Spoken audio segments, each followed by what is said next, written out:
The Canadian Children's Book Centre presents ebook. The Underground Railroad, Next Stop Toronto, tells stories of the hopeful, brave people who fled slavery and made Toronto their home. Based on original research from Adrienne Shadd, Afua Cooper, and Carolyn Smarts-Frost, the Underground Railroad offers fresh insights into the rich heritage of African Canadians. Including findings from a recent archaeological dig in downtown Toronto, the book contains new biographies, information, and images, like this photograph from the 1890s of a black man on a horse leading the Emancipation Day parade in Amherstburg, Ontario. The team at Dundurn Press have put special care into crafting audiobook formats and accessible ebook that meet the needs of readers with print disabilities. Now, more kids can read along and learn about the African Canadians that helped build Toronto as we know the city today. Let's hear from co-author Adrienne Shadd about what makes this book special. Adrienne is a black woman with dark curly hair. She is wearing a checkered gray sweater.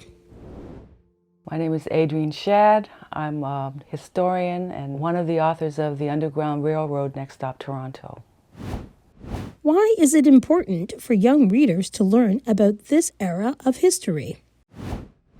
Well, it's a fascinating era of history, first of all, and it's important for young readers to realize that this country, this city, was founded and developed by many different types of people and different people of different backgrounds. And sometimes we get the impression that it's only people from the British Isles or people from Europe who were here early in our history and developed the country, and that simply isn't true. Of course, we know that Indigenous people were here before everybody else, and we can't forget about them and what was here before we got here.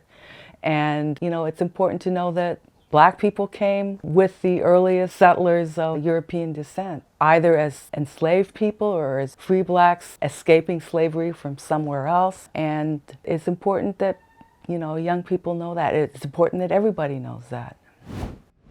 Your book is now available in accessible ebook and audiobook formats. What do you think about that? I think it's absolutely wonderful that readers will be able to access the book in, an audio format. It's really important that the information gets out to absolutely everybody, not just certain people with certain abilities. So it's fantastic. I think publishers should be doing this more and more often. And even for people who don't have print disabilities, people sometimes like to hear a book being read by the author or someone who's really good at reading. And, you know, they may be driving in the car and listening to an audiobook, and so it just gives a new format for people to, you know, have access to, which is great. What would you say to kids across Canada interested in learning more about Black history?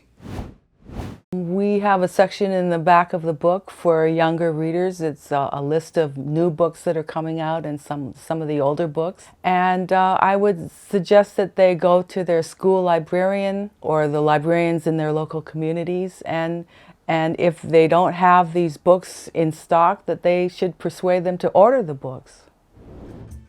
A new ebook and audiobook tell this story in a fully accessible way. This ebook includes special features like image descriptions for the almost 80 photos, maps, and drawings, changeable font and font size, and clean, easy-to-read layout. Let's listen to a sample of the audiobook. Slavery existed in North America almost from the time of the first European settlement on this continent. At first, it was Indigenous people who were bound to unwilling and unpaid labor. But soon European colonizers sought new resources, starting with Africans enslaved by the Spanish in the 1520s and those brought for the settlement of St. Augustine, Florida in 1565. Millions of people were stolen from their homes in Africa to be sold in the markets of the Americas.